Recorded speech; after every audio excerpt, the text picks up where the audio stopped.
Coisa boa, louvado seja o Senhor. Eu gostaria que nós olhássemos para o texto da palavra de Deus, lá em Mateus capítulo 13.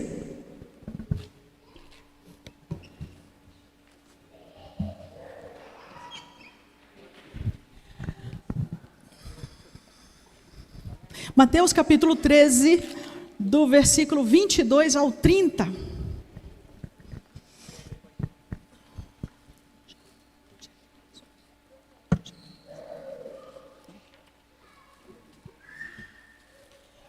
Projeta o texto de Mateus.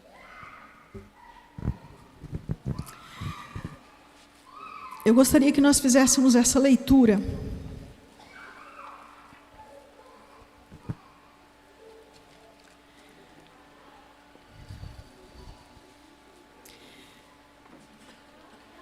Isso. E eu gostaria que os irmãos me ajudassem na leitura desse texto. Pode ser assim? Vamos fazer a leitura uníssona? Começando do versículo 22, vamos até ao 30, ok?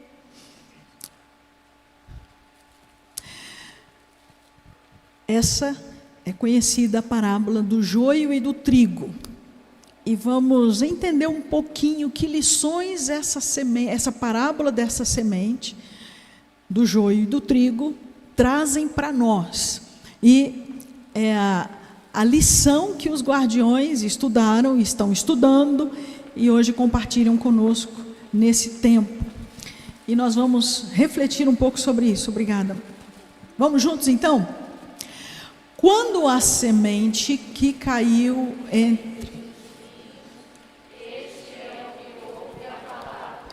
mas as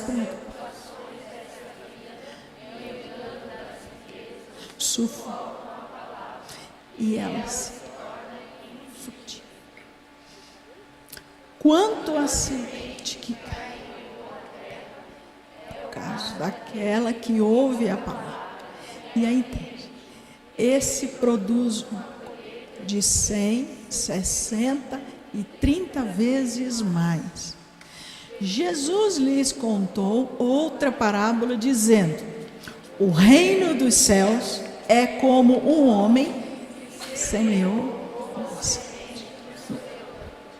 mas enquanto todos dormiam, veio o seu inimigo e semeou joio no meio do trigo e se foi. Quando o trigo brotou e formou espigas, o joio também apareceu. Os servos do dono do campo dirigiram-se a ele. O Senhor não semeou boa semente no seu campo? Então, de onde veio o joio? Um inimigo fez isso, respondeu ele. Os servos lhe perguntaram: o Senhor quer que o arranquemos? E ele respondeu: não, porque ao arrancar o joio, vocês poderiam arrancar com ele o trigo. Deixem que cresçam juntos até a colheita. Então direi aos encarregados da colheita: juntem o primeiro joio e amarrem-no em feixes para ser queimado. Depois juntem o trigo e guardem-no no meu celeiro. Amém? Mais uma vez, fecha seus olhos e abaixa a cabeça.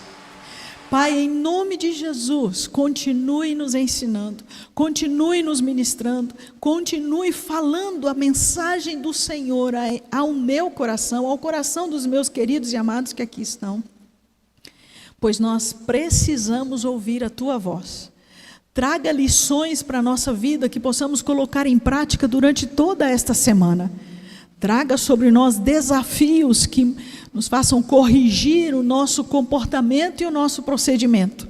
Endireita as nossas veredas, Pai, para que nós possamos Te glorificar, Te honrar e Te agradar em tudo o que fizermos.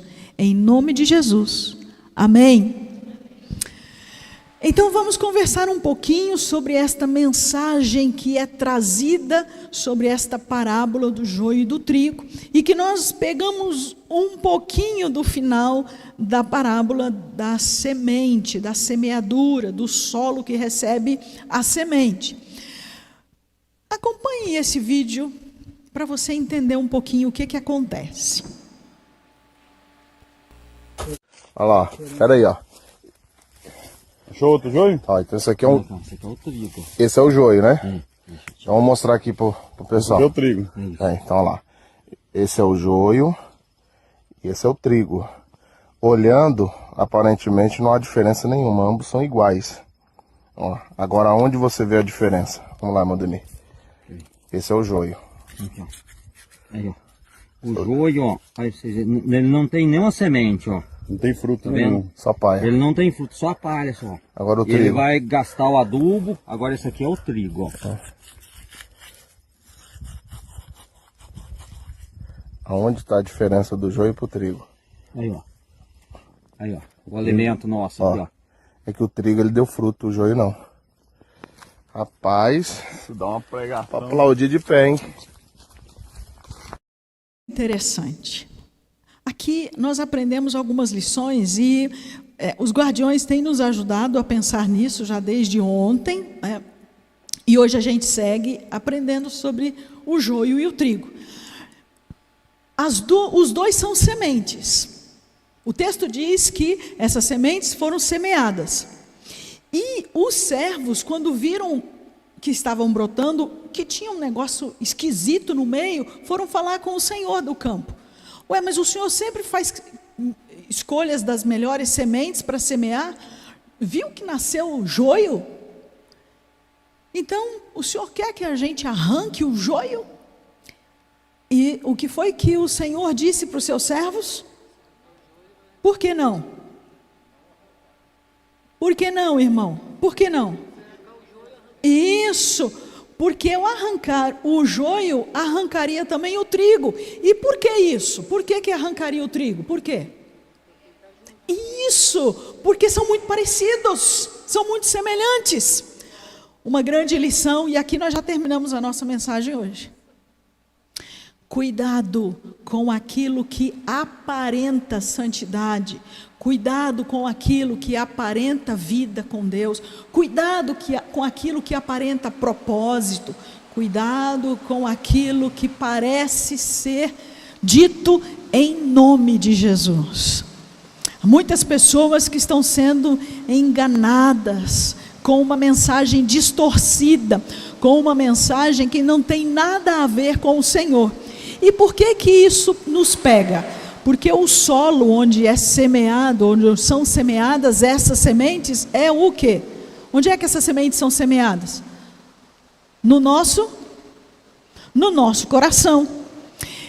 Então, quando nós damos espaço, quando nós damos brechas, tanto a boa semente quanto uma semente estragada pode encontrar ninho no solo do nosso coração. Segunda lição é essa: mantenha o teu solo protegido, mantenha o teu coração livre dessas sementes do mal. O versículo 23 diz a respeito de que em algumas situações nós estamos dormindo. Pode passar já o terceiro. Às vezes nós estamos dormindo. A gente tem buscado desafiar a igreja. A palavra do irmão Valmir foi interessante quando ele diz do desafio desse ano.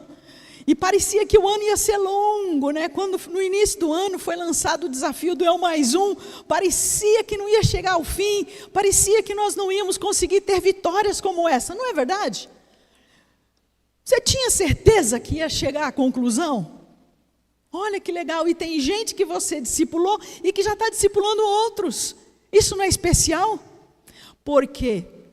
Porque toda semente semeada no solo fértil, que é o coração, produz o fruto desejado pelo Senhor. E por quê? Porque Satanás também sabe disso. E ele vai querer, o texto fala do inimigo, né? Ele vai querer colocar no teu coração semente que não é boa, semente que é palha, E palha é o quê? Palha não serve para nada. Palha, ela vem com o fogo, mas apaga. Quem aqui faz churrasco com palha? Pode ir para o próximo. Quem faz churrasco com palha? Não, né? Já ouviram aquele... Volta só mais um pouquinho. Mais um pouquinho.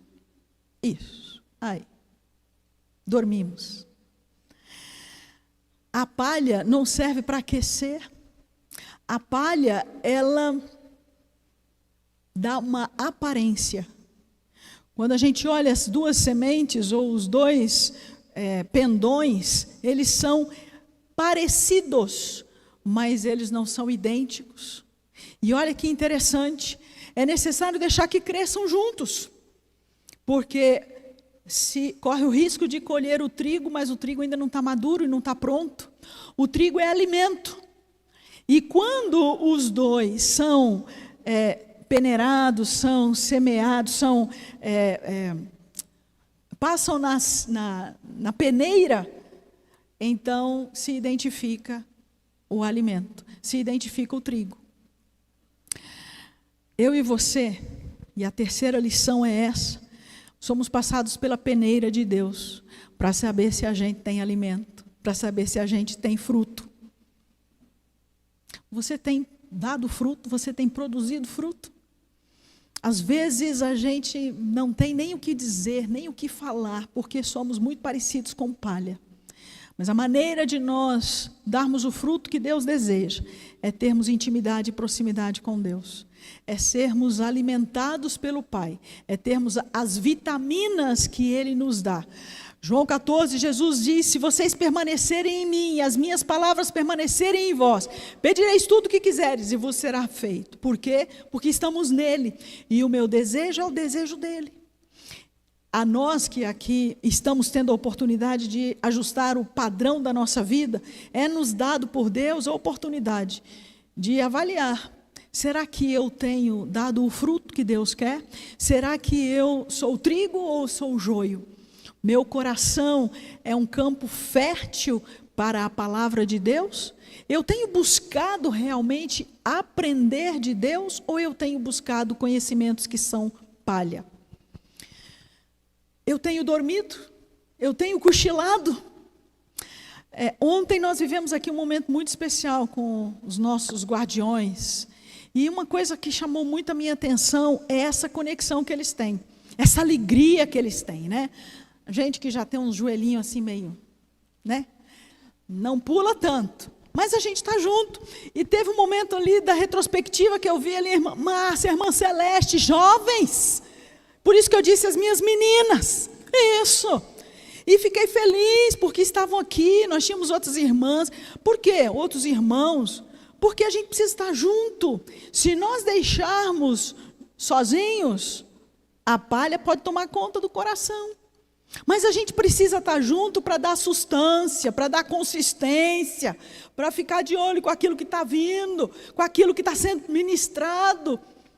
E até mesmo dar aquele apoio quando precisa, dizer: eu não entendi aquilo. E é bom a gente estar junto. Não dormir significa estar vigilante, significa estar atento. Não dormir significa não estar disperso para as coisas que acontecem. Não dormir significa dizer: eu me conecto com pequenos grupos para viver o que estou vivendo aqui. Eu me conecto com o discipulado para poder transbordar o amor de Deus na vida de outras pessoas. Eu me conecto numa ação evangelística, como Lucas capítulo 10, do versículo 1 ao versículo 11, quando Jesus envia os seus servos de casa em casa. Estamos chegando ao final do ano, quando encontramos pessoas com um coração acessível a uma palavra, a um consolo, a um conforto. O que é que você tem pensado e orado, pedido a Deus a estratégia para alcançar os seus vizinhos? O que é que você tem pedido a Deus que mova o teu coração para você chegar até a casa deles com uma palavra da verdade de Deus? Talvez você vai fazer um bolo, talvez uma rosca de maçã, talvez você vai fazer um panetone, ou até comprar aquelas bolachas, ou fazer aquelas bolachas natalinas, e chegar lá com um cartãozinho e dizendo, olha, eu vim desejar Feliz Natal, vizinho, vizinha, Deus te abençoe. E você vai abrir uma porta para quem sabe no futuro está fazendo um eu mais um, está tendo um tempo discipular com seu vizinho, com a sua vizinha. Eu e você precisamos ser estratégicos na sementeira do trigo e também no adubar essa terra. Adube a terra, porque em algum momento ela estará propícia para isso. Quando a gente olha o que eles fizeram aqui nessa explicação, o trigo serve para alimentar. Eu e você, o exemplo que vimos aqui na nossa formatura, foram de pessoas que alimentaram outros. E você pode, porque o que você já tem da palavra da verdade do Senhor serve para outra pessoa que está na nico da palavra, que está aí na inanição, que não cresce, que não se desenvolve. A parábola do joio e do trigo é uma palavra que o Senhor usa com os fariseus e os saduceus, dizendo a eles que enquanto eles vivem no mundo, eles precisam se mostrar diferentes do mundo, mas eles estão no mundo. O cristão é aquele trigo que está no meio do joio, e que enquanto Jesus não volta, enquanto aguardamos a volta de Jesus, até que Ele venha, nós vamos crescer juntos. Quem é você? Você é o joio ou é o trigo? O que é o joio? Tem aqui algumas características de coisas que podem ser esse joio. Por exemplo, a fofoca. Fofoca é o quê? O que é fofoca? Não sabem? O que seria fofoca nessa linguagem de vocês aqui desse tempo? Espalhar um segredo. Fofoca é falar de alguém. Isso, irmão Mauri, muito bem. Fofoca é falar de alguém, mesmo que seja uma verdade, mas essa verdade não me pertence, essa verdade é de outra pessoa, correto? Então eu não tenho o direito de espalhar essa história, esse fato da outra pessoa, correto? Isso aqui é semente do joio. É semente do joio. Outra, a ganância. O que eu tenho não me basta, eu sempre estou querendo o que tem o outro. E ainda quando eu consigo o que o outro tem, eu quero outra coisa. Aquilo que eu conquisto e que eu consigo não me basta. A preguiça. Quem aqui tem preguiça? Só a irmã Mauri que não tem. A preguiça é uma coisa que, se a gente não se libertar dela, é uma semente de palha que cresce, é um joio. E a preguiça impede a gente de fazer muitas coisas. E não acontece só com gente pequena, gente grande também. Aquele buraco no sofá que não sai dali, Gente grande. O que acontece? A preguiça é um joio que impede crescimento intelectual, desenvolvimento cognitivo, relacionamentos afetivos, aprendizado. A preguiça faz com que eu tenha ao invés de me desenvolver, eu ia usar uma outra expressão que não veio à mente. Mas a preguiça, ela bloqueia o crescimento. Ela trava, ela é involução, isso. Ela é involutiva. Em vez de eu crescer, de eu amadurecer, de eu desenvolver, a preguiça regride. A preguiça faz com que eu não tenha vontade de nada, eu não queira fazer nada e tudo seja difícil demais para fazer. A preguiça é um grande desafio. A preguiça faz com que homens e mulheres, jovens e adultos, crianças, meninos e meninas tenham que sair de si mesmos para conquistar o desafiador. A preguiça não gosta dos desafios, mas cada um de nós, quando identificamos isso, a gente precisa se mobilizar para vencer. Eu lembro que na minha infância tinha um desafio lá em casa que era o seguinte: era proibido estudar à tarde. Então, desde da creche, ou desde dos primeiros anos de escola, de ensino fundamental, ensino médio, tudo era de manhã. E eu vi a luta da minha mãe para tentar nos matricular sempre de manhã. E ela sempre conseguia um jeitinho. E às vezes nós chegávamos em casa, eu e minha irmã dizíamos assim: mãe, a diretora disse que não tem vaga. Ela falou: é mesmo? Eu vou lá falar com ela. E o que acontecia? No ano seguinte a gente estava de manhã. E uma das leis, das regras lá em casa, era o horário de levantar cedo. O café da manhã era servido às 6 da manhã, porque 7 horas a gente já estava na escola. Então imagina a regra. E não é que esse negócio funciona, porque mesmo quando eu estou assim de folga, que posso ficar um pouquinho mais, meu olho, puf, e eu digo: puxa vida, já acordei.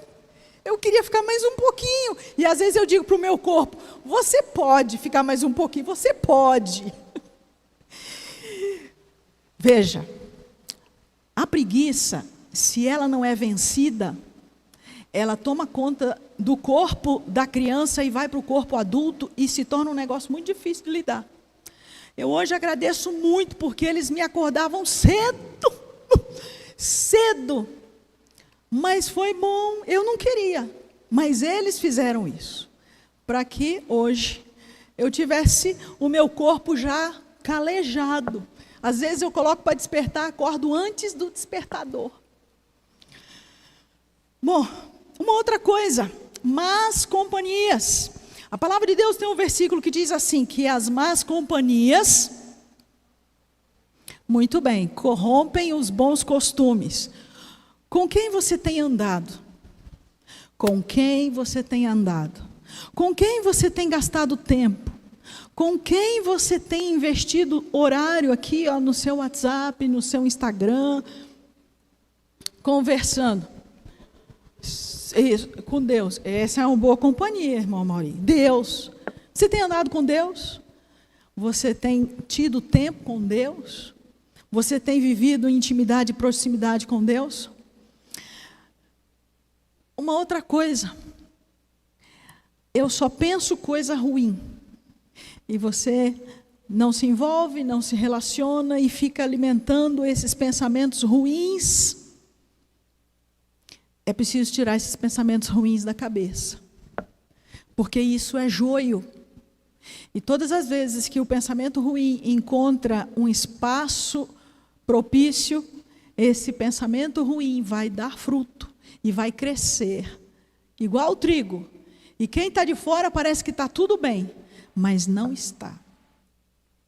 Uma outra característica é o coração triste, que só fica olhando para si. Uma tristeza que não tem fim. Uma solidão que consome. Todo o tempo voltado para aquilo que é negativo. Eu gosto de, quando eu estou conversando com pessoas, eu sempre, quando a pessoa me fala uma coisa negativa, eu digo: o que a gente pode pensar positivamente sobre isso que você está falando? Porque ao invés, joga fora o que é negativo.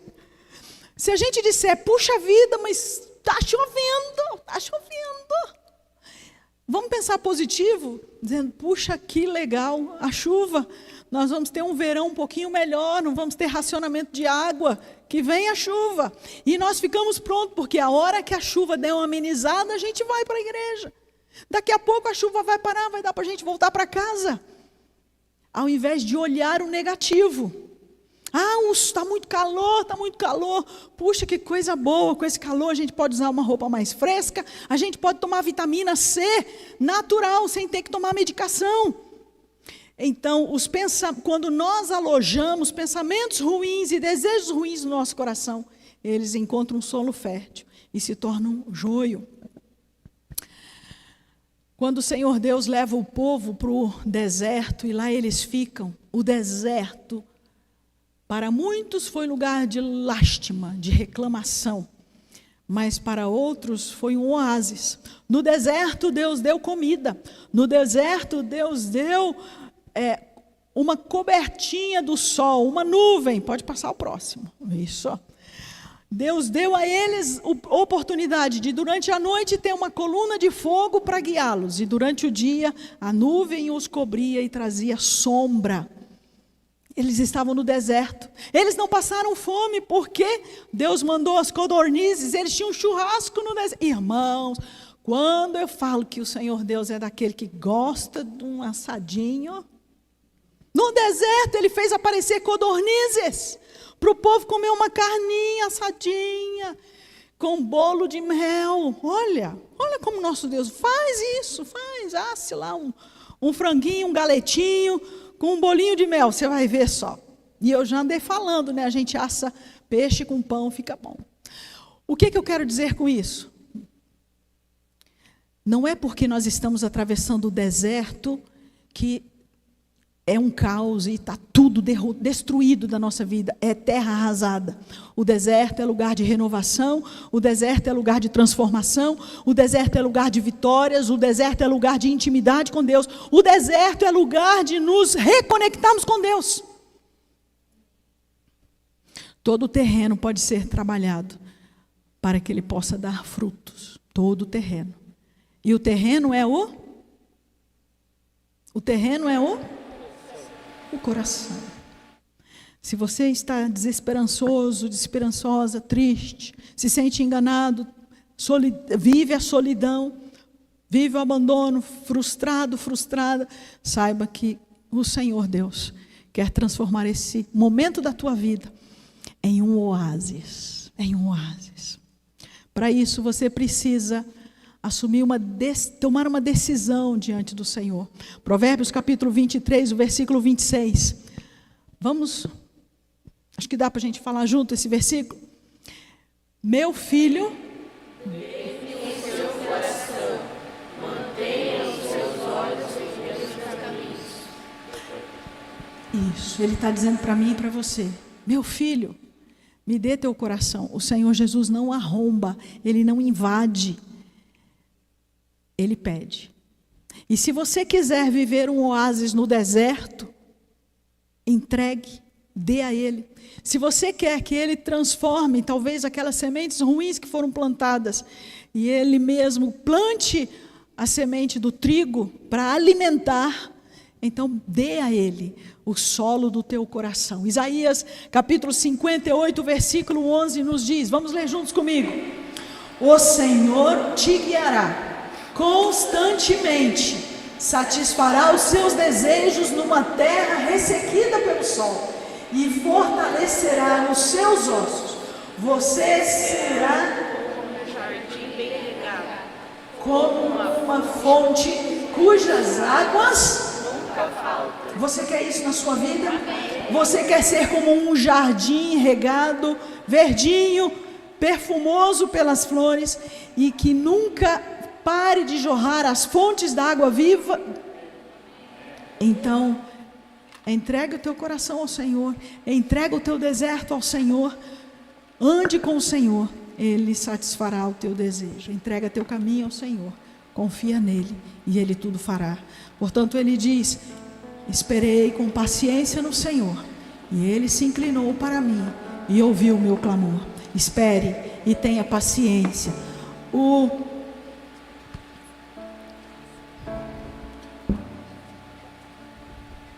Aquilo que às vezes é dito, que nós precisamos agora da urgência e da emergência, não faz parte dos planos do Senhor.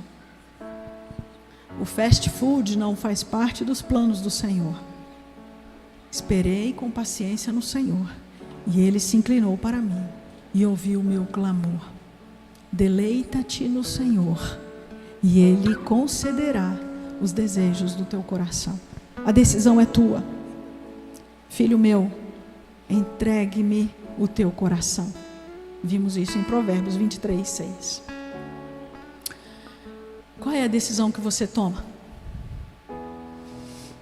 O que é que você deseja? Continuar que sementes ruins sejam plantadas no teu coração? Ou tomar a decisão de permitir que só sementes do Senhor Deus sejam plantadas no teu coração? buscar o Senhor através da leitura bíblica, da oração e viver em intimidade e comunhão com Ele. Você escolhe aquilo que vai crescer no seu coração. Deus não vai arrancar nada, a não ser que você abra o seu coração e deixe que o agricultor, no tempo dele, entre, faça a poda necessária e cuide do que está no teu coração. Deus quer cuidar, Ele quer resgatar, Ele quer restaurar a sua vida, para que você possa dar muito fruto. Feche seus olhos e fale com Deus, enquanto ouvimos o louvor que será ministrado agora. Senhor, estou aqui para te adorar. Em tua presença desejo estar. Eu sei que nada sou, mas vim me humilhar.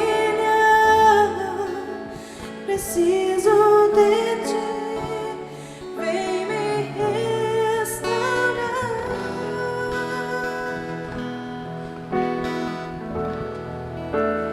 Eu quero ser como um jardim fechado, regado e cuidado pelo teu Espírito. Flua em mim como um manancial do meu interior, com águas vivas, restaura o meu ser.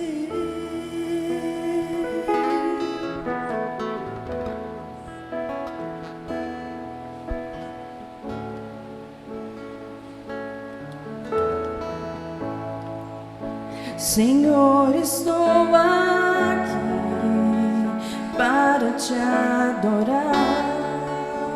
Em tua presença desejo estar.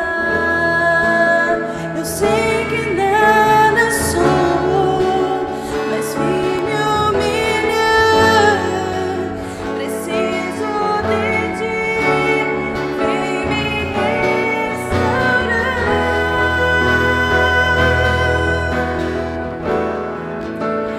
Eu quero ser como um jardim fechado, regado e cuidado pelo teu Espírito. Flua em mim como um manancial do meu interior, com águas vivas, restaura o meu ser.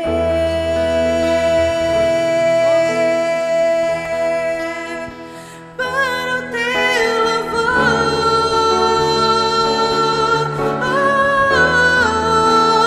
eu quero ser como um jardim fechado, regado e cuidado pelo teu Espírito.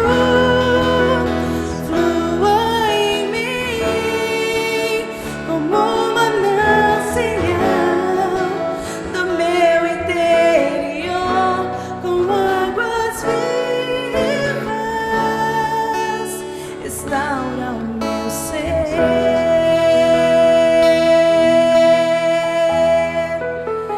Para o teu louvor, oh Senhor. Ó Senhor, restaura, Pai, restaura. Eu não sei como o Espírito de Deus falou ao teu coração, mas talvez você está passando por um deserto, talvez está precisando ser cheio, ser cheia da bênção, da graça de Deus. E eu queria que nós terminássemos esse momento orando juntos. E se você entendeu que tem que buscar a direção de Deus para que o seu coração esteja sendo cheio do trigo e quer autorizar o Espírito de Deus a tirar da sua vida o joio, fique em pé no lugar onde você está, para que nós possamos orar e colocar a sua vida diante de Deus. Esteja em oração, colocando isso aí diante de Deus, isso que você está entendendo de Deus que deve fazer. Amém, amém, louvado seja o Senhor. Estenda a sua mão, nós vamos orar. Pai, diante do Senhor, estamos em pé aqui dizendo que queremos ser como um jardim fechado, regado pelo Teu Espírito.